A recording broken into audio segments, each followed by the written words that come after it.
Hi friends, അപ്പം നമ്മൾ ഇന്ന് ഉണ്ടാക്കാൻ പോകുന്ന ബീഫ് എന്ന് പറയുന്നത് ഇതേപോലെയുള്ള ചിക്കൻ്റെ സോസേജ് നമ്മളത് റോസ്റ്റ് ചെയ്യുക എന്നുള്ളതാണ്.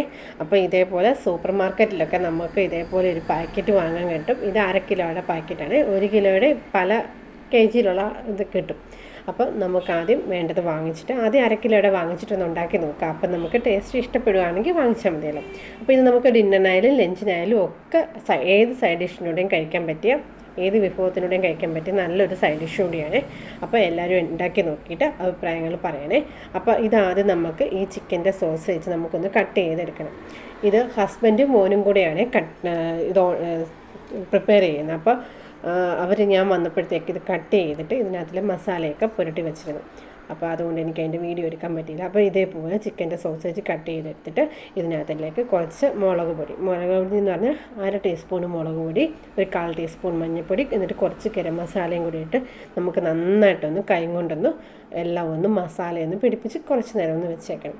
അപ്പോൾ നമുക്ക് തക്കാളിയും സവാളയും എല്ലാം ഒന്ന് വഴറ്റുന്ന സമയത്തേക്ക് നമുക്കിത് കറക്റ്റായിട്ട് പിടിച്ചേക്കും. ഉപ്പിട്ട് കൊടുക്കണ്ടേ, ഇതിനൊരു ചെറിയ ഉപ്പുള്ളതുകൊണ്ട് ഉപ്പിട്ട് കൊടുക്കണ്ട.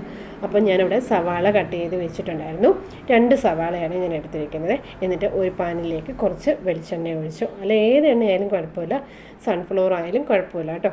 എണ്ണ ഒഴിച്ച് കൊടുത്തിട്ട് നമ്മൾ പിന്നെ ചെയ്യേണ്ടത് ഈ ചിക്കൻ്റെ സോസേജ് ആ എണ്ണയ്ക്കകത്തിട്ടിട്ട് ഒന്ന് റോസ്റ്റ് ചെയ്തെടുക്കണം. ഒന്ന് റോസ്റ്റ് ചെയ്യണമെന്ന് വെച്ചാൽ അങ്ങ് ഒത്തിരി നിറം മാറി കറുത്തൊന്നും പോകരുത്. നമുക്ക് ഒന്ന് ഇതേപോലെ ഒന്ന് ഇളക്കി കൊടുക്കണം. എന്ന് വെച്ചാൽ ഒട്ടും അടി പിടിച്ച് കരിഞ്ഞും പോകരുത്. ഈ പാന് ഞാൻ വരുന്നതിന് മുമ്പ് അവർ എടുത്തങ്ങ് മാറ്റിയിരുന്നു. പക്ഷേ ഇതിനകത്ത് കുറച്ച് അടി പിടിക്കും. നമ്മൾ മസാലയൊക്കെ ഇടുമ്പം അടി പിടിക്കും. ഇത് കുറേ നാളായിട്ട് ഉപയോഗിച്ചുകൊണ്ടിരിക്കുന്ന പാനാണ്. പക്ഷേ ഇത് നല്ല അടികട്ടിയുള്ളൊരു പാനൂടാണ്. അപ്പോൾ ഇത് തന്നെ നമുക്ക് കുക്ക് ചെയ്യാം. അപ്പോൾ ഇതുപോലെ നമ്മളൊന്ന് ഇളക്കി കൊടുക്കണം. ഇളക്കി കൊടുത്ത് അതേപോലെ നമ്മളൊന്ന് ആദ്യം ഒന്ന് റോസ്റ്റ് ചെയ്യണം. അല്ലാതെ നമ്മൾ കറിയാണേലും അല്ല റോസ്റ്റ് ചെയ്താലും നമുക്കിതിനൊരു ഒരു പച്ച ടേസ്റ്റ് തോന്നും. പക്ഷേ റോസ്റ്റ് ചെയ്തിട്ട് ചെയ്യുവാണെങ്കിൽ നല്ല ടേസ്റ്റായിരിക്കും. അതേപോലെ നമ്മളൊന്ന് ഇതേപോലെ ഒന്ന് എണ്ണയിലിട്ടൊന്ന് റോസ്റ്റ് ചെയ്ത് ഒന്ന് ഇളക്കി എടുക്കണം. അങ്ങനെ നമ്മൾ ഒന്ന് ഫ്രൈ ചെയ്യുമ്പോൾ നമ്മൾ കണ്ടോ അതിനൊരു കളർ വ്യത്യാസം വരും. കണ്ടോ, നമുക്കിതേ രീതിയിൽ നമുക്കിതൊന്ന് ഗ്യാസിൽ നിന്ന് വാങ്ങി മാറ്റണേ. അപ്പോൾ ഒത്തിരി നിറ വ്യത്യാസമായാൽ ഒരു ടേസ്റ്റ് ഉണ്ടാകത്തില്ല. ഇതുപോലെ മതി. ഒന്ന് ചെറിയ രീതിയിലൊന്ന് ഫ്രൈ ചെയ്ത് എടുത്താൽ മതി. ആ ഫ്രൈ ചെയ്ത പാത്രത്തിൽ തന്നെ നമ്മൾ സവാളയൊന്ന് വഴട്ടുവാണ്. അപ്പോൾ അതിൽ ചെറുതായിട്ട് എണ്ണയുണ്ടായിരുന്നു. അപ്പോൾ അതിൽ തന്നെ നമുക്കൊന്ന് സവാള വഴട്ടുവാണെങ്കിൽ അതിൻ്റെ ആ ടേസ്റ്റും കിട്ടും. നമ്മൾ ആ മസാലയുടെയൊക്കെ ആ ടേസ്റ്റും കൂടെ കിട്ടുമ്പോൾ നമുക്ക് ആ സവാളയൊക്കെ നല്ല ടേസ്റ്റായിരിക്കും. എന്നിട്ട് നമുക്ക് ഈ സവാള ഇട്ടിട്ട് ഇച്ചിരി കുറച്ച് ഉപ്പും കൂടി, ഉപ്പിടുമ്പോൾ ഒന്ന് ശ്രദ്ധിക്കണേ. ആ സോസേജിന് ചെറിയ രീതിയിൽ ഉപ്പുണ്ട്. അപ്പം ഉപ്പ് ഇടുമ്പം ചെറുതായിട്ടൊന്ന് ശ്രദ്ധിച്ചിട്ട് വേണം ഉപ്പിടാൻ. ഉപ്പിട്ടിട്ട് നമുക്കിതേപോലെ ഒന്ന് നന്നായിട്ട് സവാളയൊന്ന് ഒന്ന് നന്നായിട്ടൊന്ന് വഴന്ന് വരുമ്പോഴേ അതിൻ്റെ ആ ടേസ്റ്റ് കറക്റ്റായിട്ട് കിട്ടത്തുള്ളൂ കേട്ടോ. അപ്പോൾ നന്നായിട്ട് സവാളയൊന്ന് നമ്മൾ എണ്ണയിലിട്ടൊന്ന് മൂപ്പിച്ച് കൊടുക്കണം. മൂപ്പിക്കുമ്പോഴത്തേക്ക് ഞാൻ ഒരു തക്കാളിയും ഒരു പച്ചമുളകും കൂടെ കട്ട് ചെയ്തെടുത്തിട്ടുണ്ട്. അപ്പോൾ പച്ചമുളകിൻ്റെയൊക്കെ എരിവ് നിങ്ങൾക്ക് കൂടുതൽ വേണമെങ്കിൽ കൂടുതൽ ചേർക്കാം. അപ്പോൾ നമ്മൾ ഇതിനകത്ത് കുരുമുളക് പൊടിയൊക്കെ ചേർക്കുന്നുണ്ട്. അപ്പോൾ അതുകൊണ്ട് ഞാൻ ഒരു തക്കാളിയെ എടുത്തിട്ടുള്ളേ. അങ്ങനെ സവാള നന്നായിട്ട് വഴണ്ട് വരുന്ന സമയത്ത് ഒരു സ്പൂണ് ഇഞ്ചി വെളുത്തുള്ളി പേസ്റ്റ് അതും കൂടി ചേർത്തിട്ടുണ്ട്. ഇത് ഇഞ്ചി വെളുത്തുള്ളി പേസ്റ്റ് ഇല്ലാത്തവർക്ക് ഇഞ്ചി വെളുത്തുള്ളി കട്ട് ചെയ്തോ അല്ലെങ്കിൽ ഒന്ന് ചതച്ചിട്ടോ ചേർക്കാവുന്നതാണ്.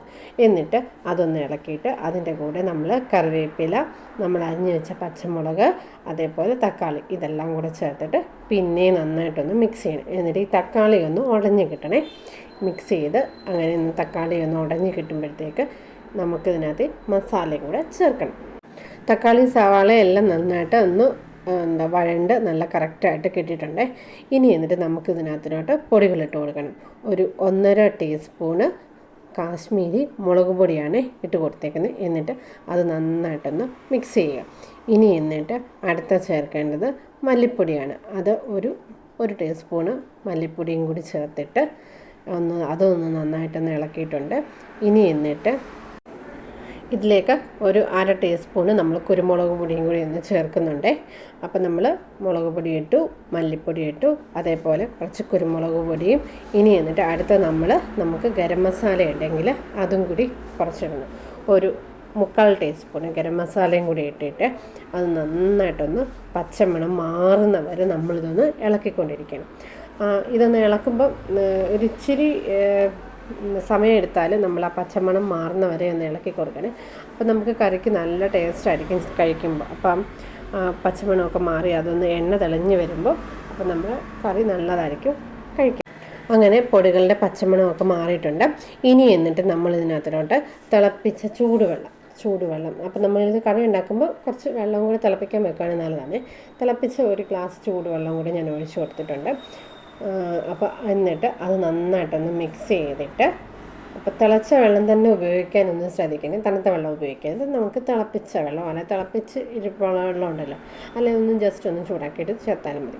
ഇനി എന്നിട്ട് അതിനകത്തേക്ക് നമ്മൾ ഫ്രൈ ചെയ്ത് വെച്ചിരിക്കുന്ന ഈ ചിക്കൻ്റെ സോസേജും കൂടി ഇട്ടിട്ട് നമുക്കിതൊന്ന് നന്നായിട്ടൊന്ന് മസാലയെല്ലാം ഒന്ന് പിടിക്കത്തക്ക രീതിയിൽ നന്നായിട്ടൊന്ന് വഴറ്റി കൊടുക്കണം.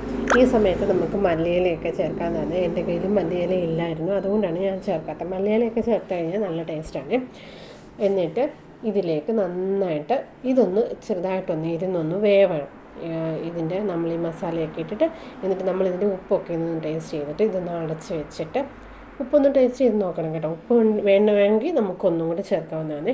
അങ്ങനെ ഉപ്പൊക്കെ ഉണ്ടായിരുന്നു. എന്നിട്ട് അടച്ച് വെച്ചിട്ട് നമ്മളൊന്ന് 1-2 മിനിറ്റ് ഒന്ന് കുക്ക് ചെയ്യണം. കുക്ക് ചെയ്യുമ്പോൾ നമുക്കത് കട്ട് ചെയ്ത് നോക്കണം, അതിന് എന്തുമാത്രം വേവ് ഇനി ഉണ്ട്, അല്ലെങ്കിൽ ഇനിയും കുക്ക് ചെയ്യണമെന്നൊക്കെ ഒന്ന് നോക്കണം. എന്നിട്ട് നമ്മളിതൊന്ന് ടേസ്റ്റ് ചെയ്ത് നോക്കണം, കറക്റ്റ് പാകത്തിന് മസാലയും ഉപ്പും എല്ലാം ഉണ്ടോ എന്നൊന്ന് ടേസ്റ്റ് ചെയ്ത് നോക്കിയിട്ട്. അപ്പോൾ ഹസ്ബൻഡാണ് ടേസ്റ്റ് ചെയ്യുന്നത്. അപ്പോൾ ടേസ്റ്റ് ചെയ്തിട്ട് നല്ലതാണെന്ന് തന്നെ പറഞ്ഞേ.